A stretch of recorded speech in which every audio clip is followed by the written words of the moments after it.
The Book of Nehemiah, the New Living Translation. These are the memoirs of Nehemiah, son of Hakaliah. In late autumn, in the month of Kislev, in the 20th year of King Artaxerxes' reign, I was at the fortress of Susa. Hanani, one of my brothers, came to visit me with some other men who had just arrived from Judah. I asked them about the Jews who had returned there from captivity, and about how things were going in Jerusalem. They said to me, "Things are not going well for those who return to the province of Judah. They are in great trouble and disgrace. The wall of Jerusalem has been torn down, and the gates have been destroyed by fire." When I heard this, I sat down and wept. In fact, for days I mourned, fasted, and prayed to the God of heaven. Then I said, "O Lord, God of heaven, the great and awesome God, who keeps his covenant of unfailing love with those who love him and obey his commands, listen to my prayer. Look down and see me praying night and day for your people Israel. I confess that we have sinned against you. Yes, even my own family and I have sinned. We have sinned terribly by not obeying the commands, decrees, and regulations that you gave us through your servant Moses. Please remember what you told your servant Moses. If you are unfaithful to me, I will scatter you among the nations. But if you return to me and obey my commands and live by them, then even if you are exiled to the ends of the earth, I will bring you back to the place I have chosen for my name to be honored. The people you rescued by your great power and strong hand are your servants. O Lord, please hear my prayer. Listen to the prayers of those of us who delight in honoring you. Please grant me success today by making the king favorable to me. Put it into his heart to be kind to me. In those days I was the king's cupbearer." Chapter 2. Early the following spring, in the month of Nisan, during the 20th year of King Artaxerxes' reign, I was serving the king his wine. I had never before appeared sad in his presence, so the king asked me, "Why are you looking so sad? You don't look sick to me. You must be deeply troubled." Then I was terrified, but I replied, "Long live the king! How can I not be sad? For the city where my ancestors are buried is in ruins, and the gates have been destroyed by fire." The king asked, "Well, how can I help?" With a prayer to the God of heaven, I replied, "If it please the king, and if you are pleased with me, your servant, send me to Judah to rebuild the city where my ancestors are buried." The king, with the queen sitting beside him, asked, "How long will you be gone? When will you return?" After I told him how long I would be gone, the king agreed to my request. I also said to the king, "If it please the king, let me have letters addressed to the governors of the province west of the Euphrates River, instructing them to let me travel safely through their territories on my way to Judah. And please give me a letter addressed to Asaph, the manager of the king's forest, instructing him to give me timber. I will need it to make beams for the gates of the temple fortress, for the city walls, and for a house for myself." And the king granted these requests, because the gracious hand of God was on me. When I came to the governors of the province west of the Euphrates River, I delivered the king's letter to them. The king, I should add, had sent along army officers and horsemen to protect me. But when Sanballat the Horonite and Tobiah the Ammonite official heard of my arrival, they were very displeased that someone had come to help the people of Israel. So I arrived in Jerusalem. 3 days later, I slipped out during the night, taking only a few others with me. I had not told anyone about the plans God had put in my heart for Jerusalem. We took no pack animals with us except the donkey I was riding. After dark, I went out through the valley gate, past the jackal's well, and over to the dung gate to inspect the broken walls and burned gates. Then I went to the fountain gate and to the king's pool, but my donkey couldn't get through the rubble. So though it was still dark, I went up the Kidron Valley, instead inspecting the wall before I turned back and entered again at the valley gate. The city officials did not know I had been out there or what I was doing, for I had not yet said anything to anyone about my plans. I had not yet spoken to the Jewish leaders, the priests, the nobles, the officials, or anyone else in the administration. But now I said to them, "You know very well what trouble we are in. Jerusalem lies in ruins, and its gates have been destroyed by fire. Let us rebuild the wall of Jerusalem and end this disgrace." Then I told them about the gracious hand of God that had been on me, and about my conversation with the king. They replied at once, "Yes, let's rebuild the wall." So they began the good work. But when Sanballat, Tobiah, and Geshem the Arab heard of our plan, they scoffed contemptuously. "What are you doing? Are you rebelling against the king?" they asked. I replied, "The God of heaven will help us succeed. We, his servants, will start rebuilding this wall, but you have no share, legal right, or historic claim in Jerusalem." Then Eliashib the high priest and the other priests started to rebuild at the sheep gate. They dedicated it and set up its doors, building the wall as far as the Tower of the 100, which they dedicated, and the Tower of Hananel. People from the town of Jericho worked next to them, and beyond them was Zakur, son of Imri. The fish gate was built by the sons of Hassenaah. They laid the beams, set up its doors, and installed its bolts and bars. Meremoth, son of Uriah and grandson of Hakaz, repaired the next section of wall. Beside him were Meshullam, son of Berechiah and grandson of Meshezabel, and then Zadok, son of Bana. Next were the people from Tekoa, though their leaders refused to work with the construction supervisors. The old city gate was repaired by Jehoiada, son of Paseah, and Meshullam, son of Besadiah. They laid the beams, set up its doors, and installed its bolts and bars. Next to them were Melatiah from Gibeon, Jadon from Meronoth, people from Gibeon, and people from Mizpah, the headquarters of the governor of the province west of the Euphrates River. Next was Uzziel, son of Harhiah, a goldsmith by trade, who also worked on the wall. Beyond him was Hananiah, a manufacturer of perfumes. They left out a section of Jerusalem as they built the broad wall. Raphiah, son of Hur, the leader of the district of Jerusalem, was next to them on the wall. Next, Jediah, son of Haramoth, repaired the wall across from his own house, and next to him was Hattush, son of Hashaniab. Then came Malchijah, son of Harim, and Hashub, son of Pahath Moab, who repaired another section of the wall and the tower of the ovens. Shallum, son of Halohesh, and his daughters repaired the next section. He was the leader of the other half of the district of Jerusalem. The valley gate was repaired by the people from Zanoah, led by Hanun. They set up its doors and installed its bolts and bars. They also repaired the 1,500 feet of wall to the dung gate. The dung gate was repaired by Malchijah, son of Rechab, the leader of the Beth Hakerem district. He rebuilt it, set up its doors, and installed its bolts and bars. The fountain gate was repaired by Shallum, son of Kol-Hozeh, the leader of the Mizpah district. He rebuilt it, roofed it, set up its doors, and installed its bolts and bars. Then he repaired the wall of the pool of Siloam, near the king's garden, and he rebuilt the wall as far as the stairs that descend from the city of David. Next to him was Nehemiah, son of Azbuk, the leader of the district of Bethzur. He rebuilt the wall from a place across from the tombs of David's family, as far as the water reservoir and the house of the warriors. Next to him, repairs were made by a group of Levites working under the supervision of Rehum, son of Bani. Then came Hashabiah, the leader of half the district of Keilah, who supervised the building of the wall on behalf of his own district. Next down the line were his countrymen, led by Binnui, son of Henadad, the leader of the other half of the district of Keilah. Next to them, Ezer, son of Jeshua, the leader of Mizpah, repaired another section of the wall across from the ascent to the armory, near the angle in the wall. Next to him was Baruch, son of Zabai, who zealously repaired an additional section from the angle to the door of the house of Eliashib the high priest. Meremoth, son of Uriah and grandson of Hakaz, rebuilt another section of the wall extending from the door of Eliashib's house to the end of the house. The next repairs were made by the priests from the surrounding region. After them, Benjamin and Hashub repaired the section across from their house, and Azariah, son of Messiah and grandson of Ananiah, repaired the section across from his house. Next was Binnui, son of Henadad, who rebuilt another section of the wall from Azariah's house to the angle and the corner.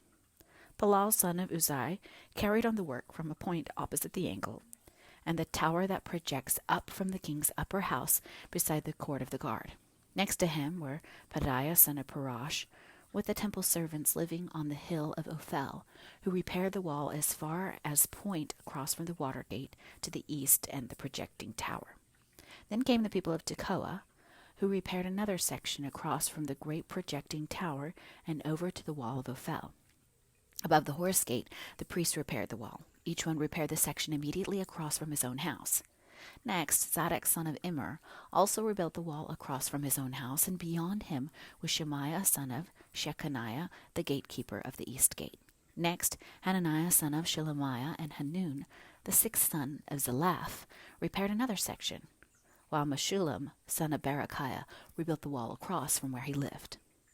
Malchijah, one of the goldsmiths, repaired the wall as far as the housing for the temple servants and merchants, across from the inspection gate. Then he continued as far as the upper room at the corner. The other goldsmiths and merchants repaired the wall from that corner to the sheep gate. Chapter 4. Sanballat was very angry when he learned that we were rebuilding the wall. He flew into a rage and mocked the Jews, saying in front of his friends and the Samaritan army officers, "What does this bunch of poor, feeble Jews think they are doing? They think they can build the wall in a single day by just offering a few sacrifices? Do they actually think they can make something of stones from a rubbish heap, and charred ones at that?" Tobiah the Ammonite, who was standing beside him, remarked, "That stone wall would collapse if even a fox walked along the top of it." Then I prayed, "Hear us, our God, for we are being mocked. May their scoffing fall back on their own heads, and may they themselves become captives in a foreign land. Do not ignore their guilt. Do not blot out their sins, for they have provoked you to anger here in front of the builders." At last the wall was completed to half its height around the entire city, for the people had worked with enthusiasm. But when Sanballat and Tobiah and the Arabs, Ammonites, and Ashdodites heard that the work was going ahead and that the gaps in the wall of Jerusalem were being repaired, they were furious. They all made plans to come and fight against Jerusalem and throw us into confusion. But we prayed to our God and guarded the city day and night to protect ourselves. Then the people of Judah began to complain. "The workers are getting tired, and there is so much rubble to be removed. We will never be able to build the wall by ourselves." Meanwhile, our enemies were saying, "Before they know what's happening, we will swoop down on them and kill them and end their work." The Jews who lived near the enemy came and told us again and again, "They will come from all directions and attack us." So I placed armed guards behind the lowest parts of the wall in the exposed areas. I stationed the people to stand guard by families, armed with swords, spears, and bows. Then as I looked over the situation, I called together the nobles and the rest of the people and said to them, "Don't be afraid of the enemy. Remember the Lord, who is great and glorious, and fight for your brothers, your sons, your daughters, your wives, and your homes." When our enemies heard that we knew of their plans, and that God had frustrated them, we all returned to our work on the wall. But from then on, only half my men worked, while the other half stood guard with spears, shields, bows, and coats of mail. The leaders stationed themselves behind the people of Judah who were building the wall. The laborers carried on their work, with one hand supporting their load and one hand holding a weapon. All the builders had a sword belted to their side. The trumpeter stayed with me to sound the alarm. Then I explained to the nobles and officials and all the people, "The work is very spread out, and we are widely separated from each other along the wall. When you hear the blast of the trumpet, rush to wherever it is sounding. Then our God will fight for us." We worked early and late from sunrise to sunset, and half the men were always on guard. I always told everyone living outside the walls to stay in Jerusalem. That way they and their servants could help with guard duty at night and work during the day. During this time, none of us, not I, nor my relatives, nor my servants, nor the guards who were with me, ever took off our clothes. We carried our weapons with us at all times, even when we went for water. Chapter 5. About this time, some of the men and their wives raised a cry of protest against their fellow Jews. They were saying, We have such large families, we need more food to survive. Others said, we have mortgaged our fields, vineyards, and homes to get food during the famine. And others said, we have had to borrow money on our fields and vineyards to pay our taxes. We belong to the same family as those who are wealthy, and our children are just like theirs. Yet we must sell our children into slavery just to get enough money to live. We have already sold some of our daughters, and we are helpless to do anything about it, for our fields and vineyards are already mortgaged to others. When I heard their complaints, I was very angry. After thinking it over, I spoke out against these nobles and officials. I told them, you are hurting your own relatives by charging interest when they borrow money. Then I called a public meeting to deal with the problem. At the meeting, I said to them, we are doing all we can to redeem our Jewish relatives who have had to sell themselves to pagan foreigners. But you are selling them back into slavery again. How often must we redeem them? And they had nothing to say in their defense. Then I pressed further. What you are doing is not right. Should you not walk in the fear of our God in order to avoid being mocked by enemy nations? I myself, as well as my brothers and my workers, have been lending the people money and grain. But now let us stop this business of charging interest. You must restore their fields, vineyards, olive groves, and homes to them this very day, and repay the interest you charge when you lent them money, grain, new wine, and olive oil. They replied, we will give back everything and demand nothing more from the people. We will do as you say. Then I called the priests and made the nobles and officials swear to do what they had promised.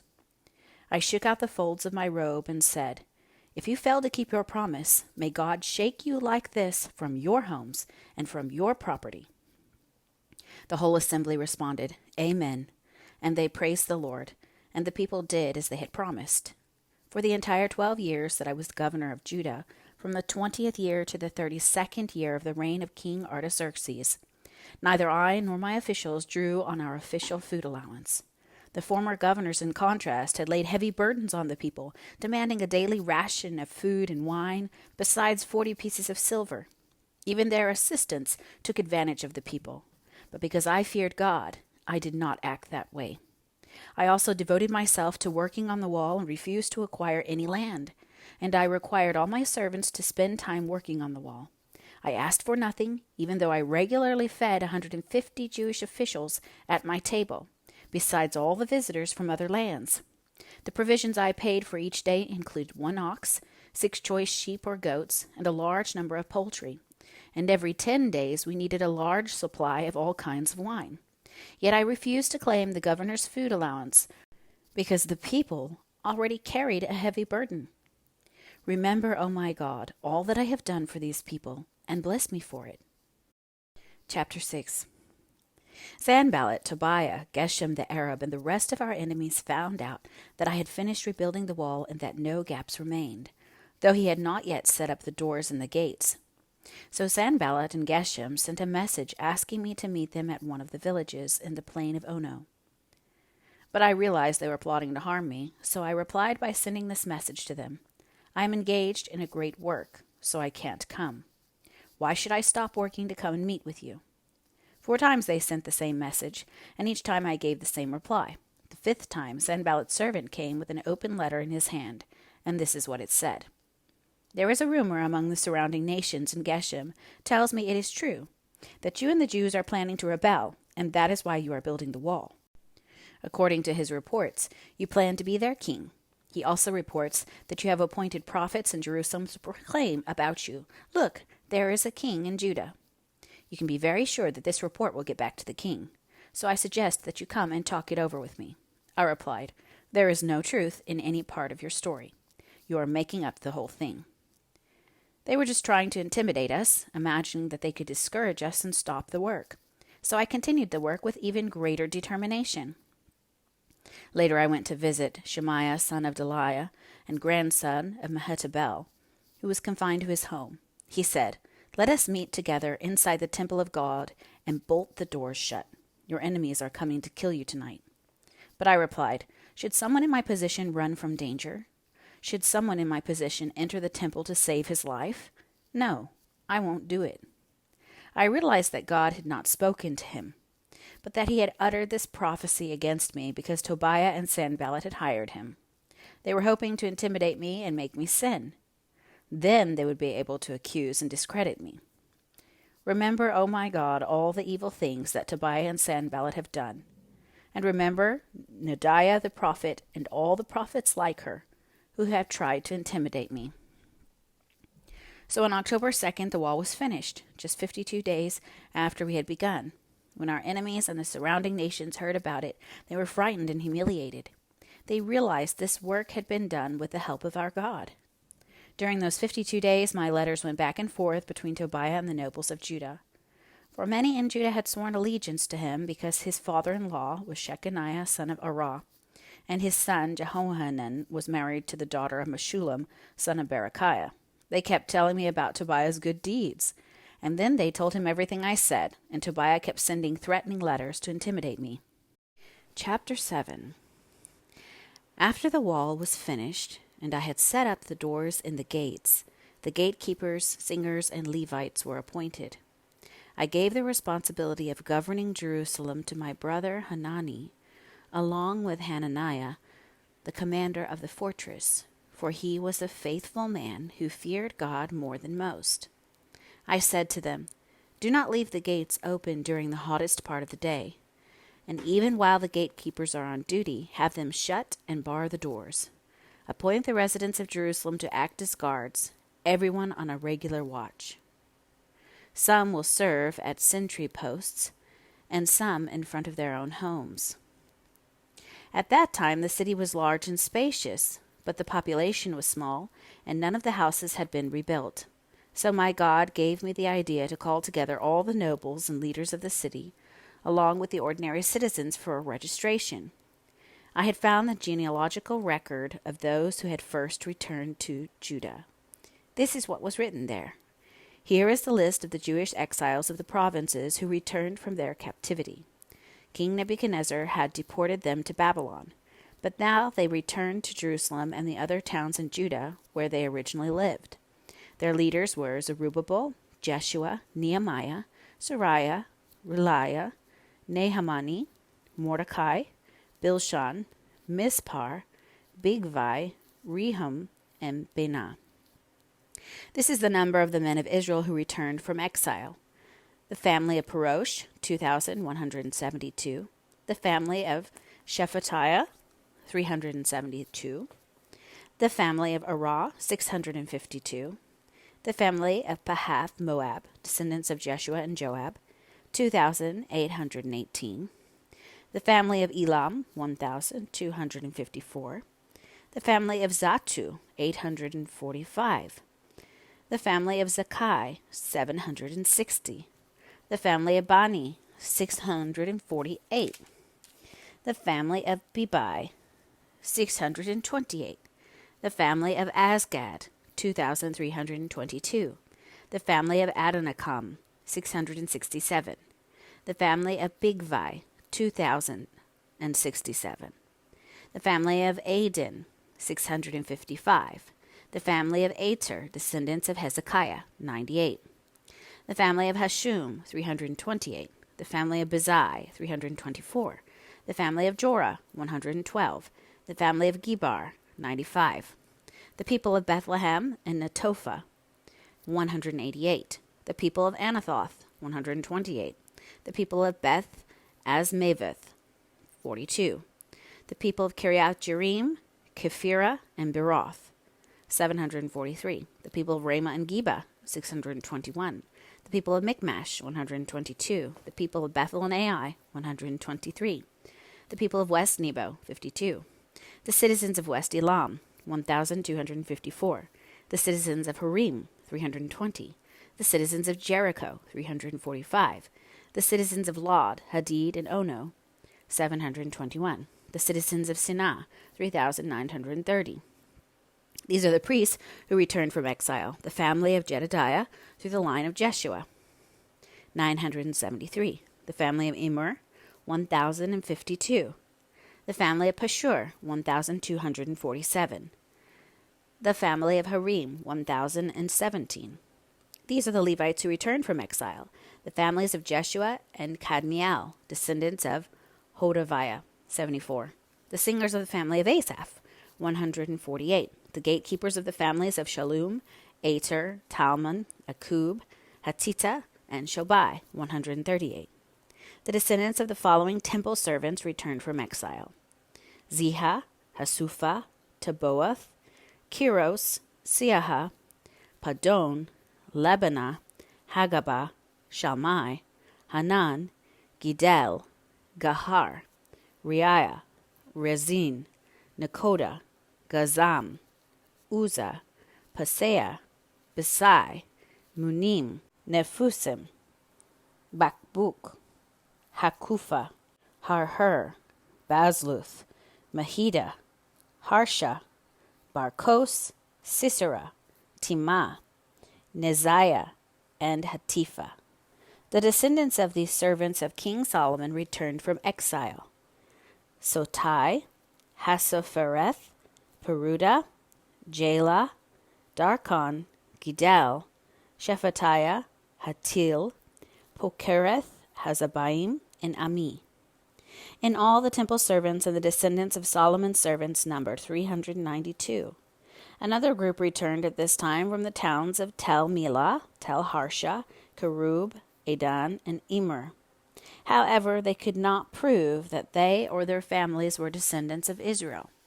This group included the families of Deliah, Tobiah, and Nakoda, a total of 642 people. 3 families of priests, Hobiah, Hakoz, and Barzillai, also returned. This Barzillai had married a woman who was a descendant of Barzillai of Gilead, and he had taken her family name. They searched for their names in the genealogical records, but they were not found, so they were disqualified from serving as priests. The governor told them not to eat the priest's share of food from the sacrifices until a priest could consult the Lord about the matter by using the Urim and Thummim, the sacred lots. So a total of 42,360 people returned to Judah, in addition to 7,337 servants and 245 singers, both men and women. They took with them 736 horses, 245 mules, 435 camels, and 6,720 donkeys. Some of the family leaders gave gifts for the work. The governor gave to the treasury 1,000 gold coins, 50 gold basins, and 530 robes for the priests. The other leaders gave to the treasury a total of 20,000 gold coins and some 2,750 pounds of silver for the work. The rest of the people gave 20,000 gold coins, about 2,500 pounds of silver, and 67 robes for the priests. So the priests, the Levites, the gatekeepers, the singers, the temple servants, and some of the common people settled near Jerusalem. The rest of the people returned to their own towns throughout Israel. Chapter 8. In October, when the Israelites had settled in their towns, all the people assembled with a unified purpose at the square just inside the water gate. They asked Ezra the scribe to bring out the book of the law of Moses, which the Lord had given for Israel to obey. So on October 8th, Ezra the priest brought the book of the law before the assembly, which included the men and women and all the children old enough to understand. He faced the square just inside the water gate from early morning until noon, and read aloud to everyone who could understand. All the people listened closely to the book of the law. Ezra, the scribe, stood on a high wooden platform that had been made for the occasion. To his right stood Mattithiah, Shema, Ananiah, Uriah, Hilkiah, and Messiah. To his left stood Pedadiah, Mishael, Malchijah, Hashum, Hashbaddanah, Zechariah, and Meshullam. Ezra stood on the platform in full view of all the people. When they saw him open the book, they all rose to their feet. Then Ezra praised the Lord, the great God, and all the people chanted, "Amen, Amen," as they lifted their hands. Then they bowed down and worshipped the Lord with their faces to the ground. The Levites, Jeshua, Bani, Sherebiah, Jamin, Akub, Shabbathai, Hodiah, Messiah, Kelita, Azariah, Jozabad, Hanan, and Peliah then instructed the people in the wall while everyone remained in their places. They read from the book of the law of God and clearly explained the meaning of what was being read, helping the people understand each passage. Then Nehemiah the governor, Ezra the priest and scribe, and the Levites who were interpreting for the people said to them, "Don't mourn or weep on such a day as this, for today is a sacred day before the Lord your God." For the people had all been weeping as they listened to the words of the law. And Nehemiah continued, "Go and celebrate with a feast of rich foods and sweet drinks, and share gifts of food with people who have nothing prepared. This is a sacred day before the Lord. Don't be dejected and sad, for the joy of the Lord is your strength." And the Levites too quieted the people, telling them, "Hush, don't weep, for this is a sacred day." So the people went away to eat and drink at a festive meal, to share gifts of food, and to celebrate with great joy, because they had heard God's words and understood them. On October 9th, the family leaders of all the people, together with the priests and Levites, met with Ezra the scribe to go over the law in great detail. As they studied the law, they discovered that the Lord had commanded through Moses that the Israelites should live in shelters during the festival to be held that month. He had said that a proclamation should be made throughout their towns and in Jerusalem, telling the people to go to the hills and to get branches from olive, wild olive, myrtle, palm, and other leafy trees. They were to use these branches to make shelters in which they would live during the festival, as prescribed in the law. So the people went out and cut branches and used them to build shelters on the roofs of their houses, in their courtyards, in the courtyards of God's temple, or in the squares just inside the water gate and the Ephraim gate. So everyone who had returned from captivity lived in these shelters during the festival, and they were all filled with great joy. The Israelites had not celebrated like this since the days of Joshua, son of Nun. Ezra read from the book of the law of God on each of the 7 days of the festival. Then on the 8th day they held a solemn assembly, as was required by law. Chapter 9. On October 31st, the people assembled again, and this time they fasted and dressed in burlap and sprinkled dust on their heads. Those of Israelite descent separated themselves from all foreigners, as they confessed their own sins and the sins of their ancestors. They remained standing in place for 3 hours, while the book of the law of the Lord their God was read aloud to them. Then for 3 hours more they confessed their sins and worshipped the Lord their God.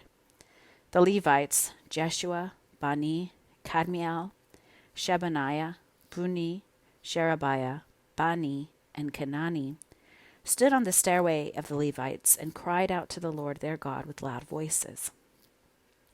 Then the leaders of the Levites, Jeshua, Kadmiel, Bani, Hashabaniah, Sherebiah, Hodiah, Shebaniah, and Pethiah, called out to the people, "Stand up and praise the Lord your God, for he lives from everlasting to everlasting." Then they prayed, "May your glorious name be praised. May it be exalted above all blessing and praise. You alone are the Lord. You made the skies and the heavens and all the stars. You made the earth and the seas and everything in them. You preserve them all, and the angels of heaven worship you. You are the Lord God who chose Abram and brought him from Ur of the Chaldeans and renamed him Abraham.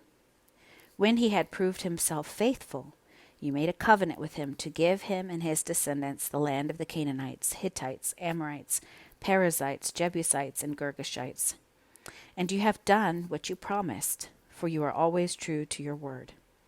You saw the misery of our ancestors in Egypt, and you heard their cries from beside the Red Sea.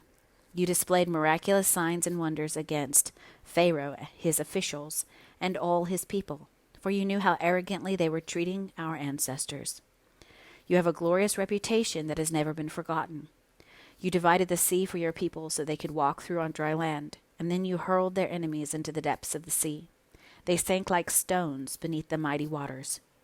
You led our ancestors by a pillar of cloud during the day and a pillar of fire at night, so that they could find their way. You came down at Mount Sinai and spoke to them from heaven. You gave them regulations and instructions that were just, and decrees and commands that were good. You instructed them concerning your holy Sabbath, and you commanded them through Moses your servant to obey all your commands, decrees, and instructions. You gave them bread from heaven when they were hungry, and water from the rock when they were thirsty. You commanded them to go and take possession of the land you had sworn to give them. But your ancestors were proud and stubborn, and they paid no attention to your commands. They refused to obey and did not remember the miracles you had done for them. Instead, they became stubborn and appointed a leader to take them back to their slavery in Egypt. But you are a God of forgiveness, gracious and merciful, slow to become angry and rich in unfailing love. You did not abandon them, even when they made an idol shaped like a calf and said, "This is your God, who brought you out of Egypt." They committed terrible blasphemies. But in your great mercy, you did not abandon them to die in the wilderness. The pillar of cloud still led them forward by day, and the pillar of fire showed them the way through the night. You sent your good spirit to instruct them, and you did not stop giving them manna from heaven or water for their thirst. For 40 years you sustained them in the wilderness, and they lacked nothing. Their clothes did not wear out, and their feet did not swell. Then you helped our ancestors conquer kingdoms and nations, and you placed your people in every corner of the land. They took over the land of King Sihon of Heshbon and the land of King Og of Bashan. You made their descendants as numerous as the stars in the sky and brought them into the land you had promised to their ancestors. They went in and took possession of the land. You subdued whole nations before them. Even the Canaanites who inhabited the land were powerless. Your people could deal with these nations and their kings as they pleased. Our ancestors captured fortified cities and fertile land. They took over houses full of good things with cisterns already dug and vineyards and olive groves and fruit trees in abundance. So they ate until they were full and grew fat and enjoyed themselves in all your blessings. But despite all this, they were disobedient and rebelled against you. They turned their backs on your law. They killed your prophets who warned them to return to you, and they committed terrible blasphemies. So you handed them over to their enemies who made them suffer. But in their time of trouble, they cried to you, and you heard from heaven. In your great mercy, you sent them liberators who rescued them from their enemies. But as soon as they were at peace, your people again committed evil in your sight, and once more you let their enemies conquer them. Yet whenever your people turned and cried to you again for help, you listened once more from heaven. In your wonderful mercy, you rescued them many times. You warned them to return to your law, but they became proud and obstinate and disobeyed your commands. They did not follow your regulations, by which people will find life if only they obey. They stubbornly turned their backs on you and refused to listen. In your love, you were patient with them for many years. You sent your Spirit who warned them through the prophets, but still they wouldn't listen. So once again you allowed the peoples of the land to conquer them. But in your great mercy you did not destroy them completely or abandon them forever. What a gracious and merciful God you are. And now our God, the great and mighty and awesome God, who keeps his covenant of unfailing love, do not let all the hardships we have suffered seem insignificant to you. Great trouble has come upon us and upon our kings and leaders and priests and prophets and ancestors, all of your people from the days when the kings of Assyria first triumphed over us until now. Every time you punished us, you were being just. We have sinned greatly, and you have gave us only what we deserved. Our kings, leaders, priests, and ancestors did not obey your law or listen to the warnings in your commands and laws. Even while they had their own kingdom, they did not serve you, though you showered your goodness on them. You gave them a large, fertile land, but they refused to turn from their wickedness. So now today we are slaves in the land of plenty that you gave our ancestors for their enjoyment. We are slaves here in this good land. The lush produce of this land piles up in the hands of the kings, whom you have set over us because of our sins. They have power over us and our livestock. We serve them at their pleasure, and we are in great misery. The people responded, "In view of all this, we are making a solemn promise and putting it in writing. On this sealed document are the names of our leaders and Levites and priests." Chapter 10. The document was ratified and sealed with the following names: the governor, Nehemiah son of Hakaliah, and also Zedekiah. The following priests: Sariah, Azariah, Jeremiah, Pashur, Amariah, Malchijah, Hattush, Shebaniah, Maluch, Harim, Meremoth, Obadiah, Daniel, Ginnethon, Baruch, Meshullam, Abijah, Mijamin, Messiah, Bilgai, and Shemaiah. These were the priests. The following Levites: Jeshua son of Azaniah, Binui from the family of Henadad, Kadmiel and their fellow Levites, Shebaniah, Hodiah, Kelita, Peliah, Hanan, Micah, Rehob, Hashabiah, Zakur, Sherebiah, Shebaniah, Hodiah, Bani, and Beninu. The following leaders: Parosh, Pahath Moab, Elam, Zatu, Bani, Asgad, Bebai, Adonijah, Bigvai, Adin, Ater, Hezekiah, Azur, Hodiah, Hashum, Bazai, Harif, Anathoth, Nebai, Magpiash, Meshulam, Hazir, Meshezabel, Zadok, Jadua, Pelatiah, Hanan, Anaiah, Hoshea, Hananiah, Hashub, Halohesh, Pilha, Shobek, Rehum, Hashabnah, Masiah, Ahia, Hanan, Anan, Maluk, Harim, and Bena. Then the rest of the people, the priests, Levites, gatekeepers, singers, temple servants, and all who had separated themselves from the pagan people of the land in order to obey the law of God, together with their wives, sons, daughters, and all who were old enough to understand, joined their leaders and bound themselves with an oath. They swore a curse on themselves if they failed to obey the law of God as issued by his servant Moses. They solemnly promised to carefully follow all the commands, regulations, and decrees of the Lord our Lord. We promise not to let our daughters marry the pagan people of the land, and not to let our sons marry their daughters. We also promise that if the people of the land should bring any merchandise or grain to be sold on the Sabbath or on any other day, we will refuse to buy it. Every 7th year we will let our land rest, and we will cancel all debts owed to us. In addition, we promise to obey the command to pay the annual temple tax of 1/8 of an ounce of silver for the care of the temple of our God.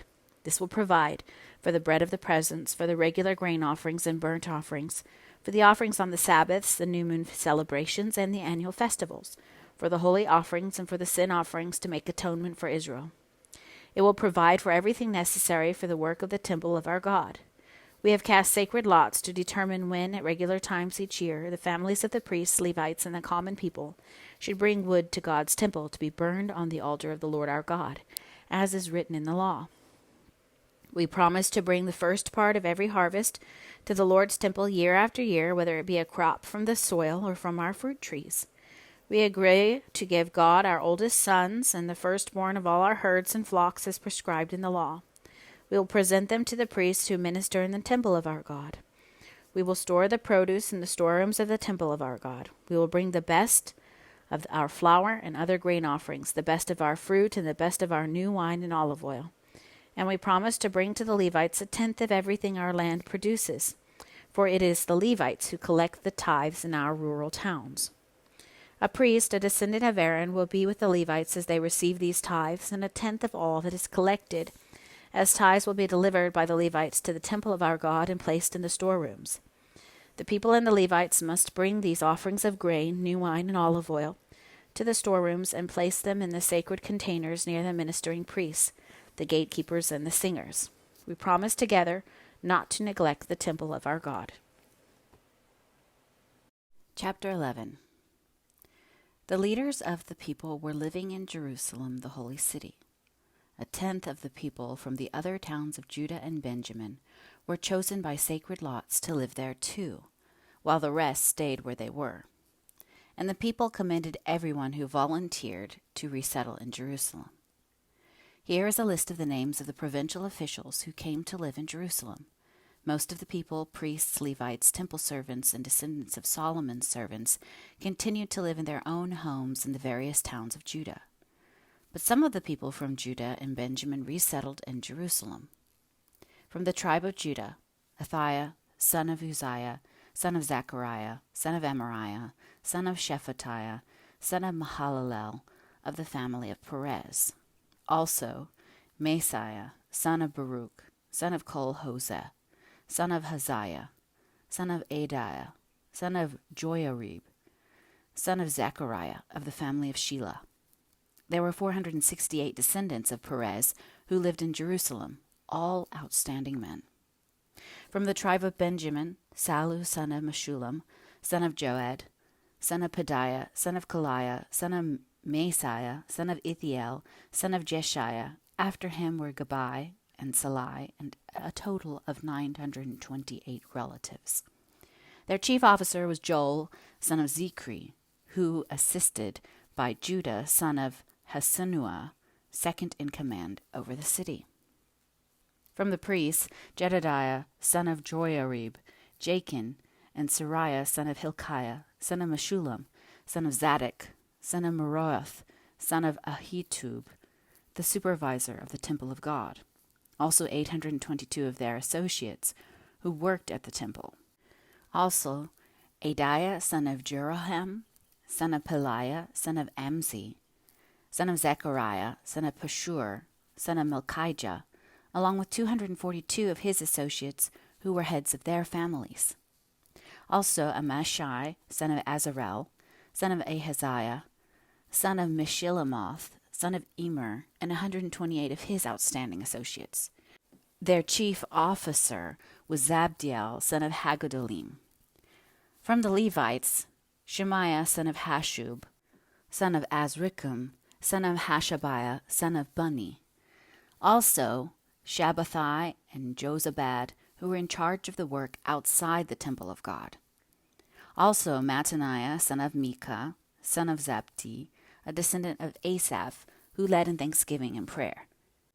Also Bakbukiah, who was Mattaniah's assistant, and Abda, son of Shemua, son of Galal, son of Jeduthun. In all there were 284 Levites in the holy city.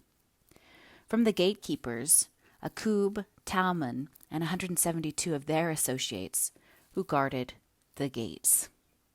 The other priests, Levites, and the rest of the Israelites lived wherever their family inheritance was located in any of the towns of Judah. The temple servants, however, whose leaders were Ziha and Gishpa, all lived on the hill of Ophel. The chief officer of the Levites in Jerusalem was Uzzi, son of Bani, son of Hashabiah, son of Mattaniah, son of Micah, a descendant of Asaph, whose family served as singers at God's temple. Their daily responsibilities were carried out according to the terms of a royal command. Pethiah, son of Meshezabel, a descendant of Zerah, son of Judah, was the royal advisor in all matters of public administration. As for the surrounding villages with their open fields, some of the people of Judah lived in Kiriath Arba with its settlements, Dibon with its settlements, and Jekabzeel with its villages. They also lived in Jeshua, Moladah, Beth Pelet, Hazar Shual, Beersheba with its settlements, Ziklag, and Makona with its settlements. They also lived in En-Rimmon, Zorah, Jarmuth, Zanoah, and Adullam with their surrounding villages. They also lived in Lachish with its nearby fields, and Ezekah with its surrounding villages. So the people of Judah were living all the way from Beersheba in the south to the valley of Hinnom. Some of the people of Benjamin lived at Geba, Michmash, Aja, and Bethel with its settlements. They also lived in Anathoth, Nob, Aniah, Hazor, Ramah, Gitaim, Hadid, Zeboim, Nebalat, Lod, Ono, and the valley of craftsmen. Some of the Levites who lived in Judah were sent to live with the tribe of Benjamin. Chapter 12. Here is the list of the priests and Levites who returned with Zerubbabel, son of Shealtiel, and Jeshua the high priest: Sariah, Jeremiah, Ezra, Amariah, Maluk, Hattush, Shechaniah, Harim, Meremoth, Iddo, Ginnethon, Abijah, Miniamin, Moadiah, Bilgah, Shemaiah, Joiarib, Jedediah, Sallu, Amok, Hilkiah, and Jedediah. These were the leaders of the priests and their associates in the days of Jeshua. The Levites who returned with them were Jeshua, Binnui, Kadmiel, Sherebiah, Judah, and Mattaniah, who with his associates was in charge of the songs of thanksgiving. Their associates, Bakbukiah and Uni stood opposite them during the service. Jeshua the high priest was the father of Joachim. Joachim was the father of Eliashib. Eliashib was the father of Joiada. Joiada was the father of Johanan. Johanan was the father of Jaddua. Now when Joachim was high priest, the family leaders of the priests were as follows. Meriah was the leader of the family of Siriah. Hananiah was the leader of the family of Jeremiah. Meshullam was the leader of the family of Ezra. Jehohanan was leader of the family of Amariah. Jonathan was the leader of the family of Maluch. Joseph was the leader of the family of Shechaniah. Adnah was the leader of the family of Harim. Helkai was the leader of the family of Meremoth. Zechariah was the leader of the family of Iddo. Meshullam was the leader of the family of Ginnethon. Zichri was the leader of the family of Abijah. There was also a leader of the family of Miniamin. Piltai was the leader of the family of Moadiah. Shammua was the leader of the family of Bilgah. Jehonathan was the leader of the family of Shemaiah. Mattanai was leader of the family of Joiarib. Uzi was the leader of Jediah. Kalai was the leader of the family of Salu. Eber was the leader of the family of Amok. Hashabiah was the leader of the family of Hilkiah. Nathaniel was the leader of the family of Jediah. A record of the Levite families was kept during the years when Eliashib, Joiada, Johanan, and Jaddua served as high priest. Another record of the priests was kept during the reign of Darius the Persian. A record of the heads of the Levite families was kept in the book of history down to the days of Johanan, the grandson of Eliashib. These were the family leaders of the Levites: Hashabiah, Sherebiah, Jeshua, Binnui, Kadmiel, and other associates, who stood opposite them during the ceremonies of praise and thanksgiving, one section responding to the other, as commanded by David, the man of God. This included Mattaniah, Bakbukiah, and Obadiah. Meshullam, Talmon, and Akub were the gatekeepers in charge of the storerooms at the gates. These all served in the days of Joachim, son of Jeshua, son of Jehozadak, and the days of Nehemiah the governor, and of Ezra the priest and scribe. For the dedication of the new wall of Jerusalem, the Levites throughout the land were asked to come to Jerusalem to assist in the ceremonies. They were to take part in the joyous occasion with their songs of thanksgiving and with the music of cymbals, harps, and lyres. The singers were brought together from the region around Jerusalem and from the villages of the Netophathites. They also came from Beth Gilgal and the rural areas near Geba and Asmaveth, for the singers had built their own settlements around Jerusalem. The priests and Levites first purified themselves. Then they purified the people, the gates, and the wall. I led the leaders of Judah to the top of the wall and organized 2 large choirs to give thanks. One of the choirs proceeded southward along the top of the wall to the Dung Gate. Hoshea and half the leaders of Judah followed them, along with Azariah, Ezra, Meshullam, Judah, Benjamin, Shemaiah, and Jeremiah. Then came some priests who played trumpets, including Zechariah, son of Jonathan, son of Shemaiah, son of Mattaniah, son of Micaiah, son of Zakur, a descendant of Asaph. And Zechariah's colleagues were Shemaiah, Azarel, Milai, Gilai, Mai, Nathaniel, Judah, and Hanani. They used the musical instruments prescribed by David, the man of God. Ezra the scribe led this procession. At the fountain gate, they went straight up the steps on the ascent of the wall toward the city of David. They passed the house of David and then proceeded to the water gate on the east. The second choir, giving thanks, went northward, around the other way to meet them. I followed them together with the other half of the people along the top of the wall, past the tower of the ovens to the broad wall, then past the Ephraim gate to the old city gate, past the fish gate and the tower of Hananel, and on to the tower of the 100. Then we continued on to the sheep gate and stopped at the guard gate.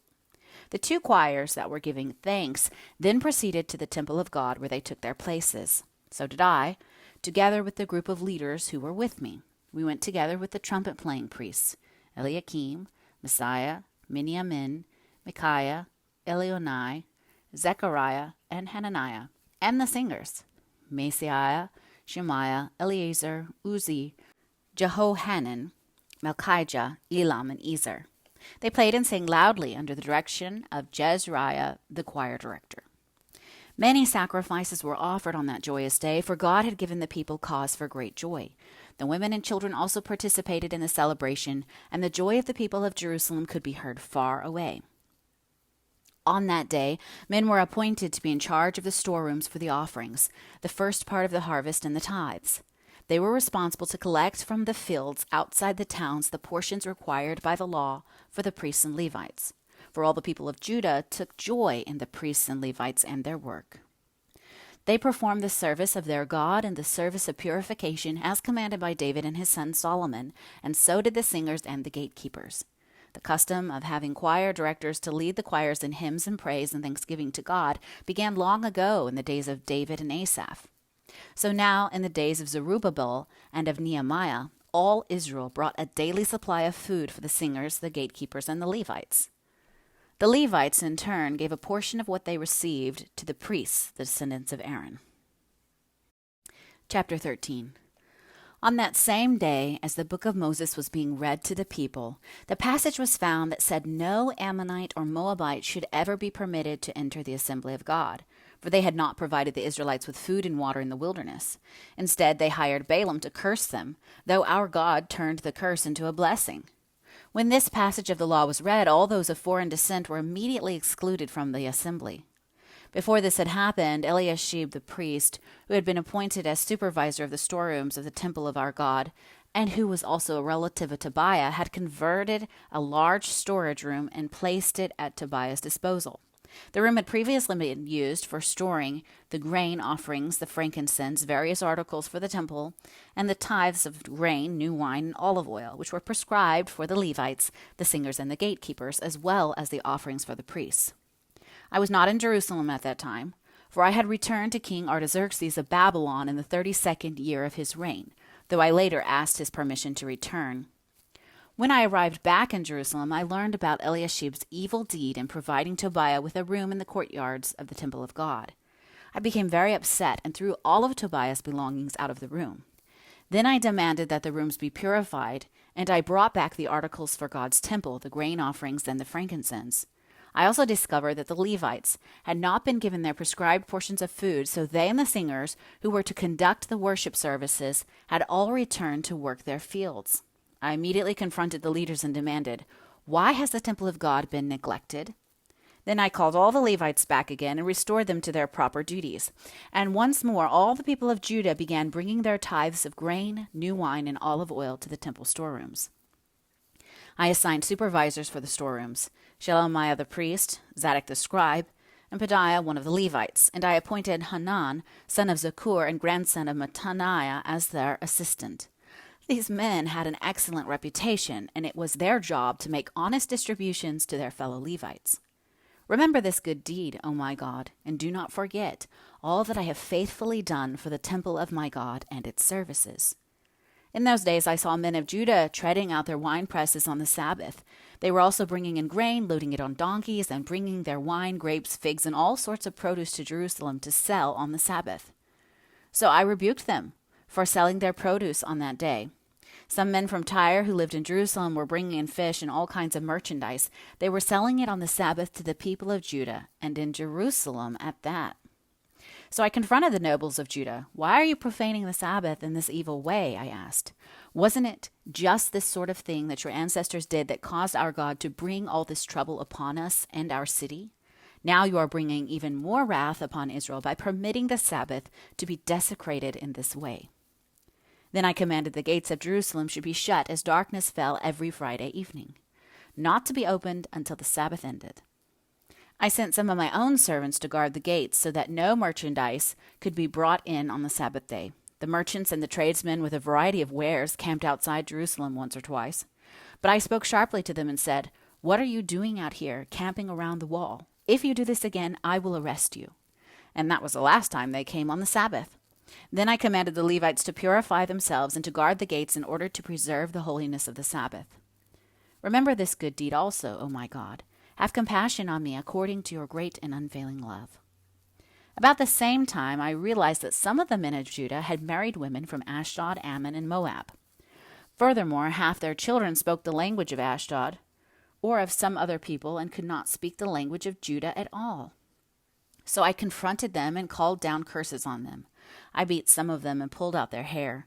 I made them swear in the name of God that they would not let their children intermarry with the pagan people of the land. Wasn't this exactly what led King Solomon of Israel into sin? I demanded. There was no king from any nation who could compare to him, and God loved him and made him king over all Israel, but even he was led into sin by his foreign wives. How could you even think of committing this sinful deed and acting unfaithfully toward God by marrying foreign women? One of the sons of Joiada, son of Eliashib, the high priest, had married a daughter of Sanballat the Horonite, so I banished him from my presence. Remember them, O my God, for they have defiled the priesthood and the solemn vows of the priests and Levites. So I purged out everything foreign and assigned tasks to the priests and Levites, making certain that each knew his work. I also made sure that the supply of wood for the altar and the first portions of the harvest were brought at the proper times. Remember this in my favor, O my God.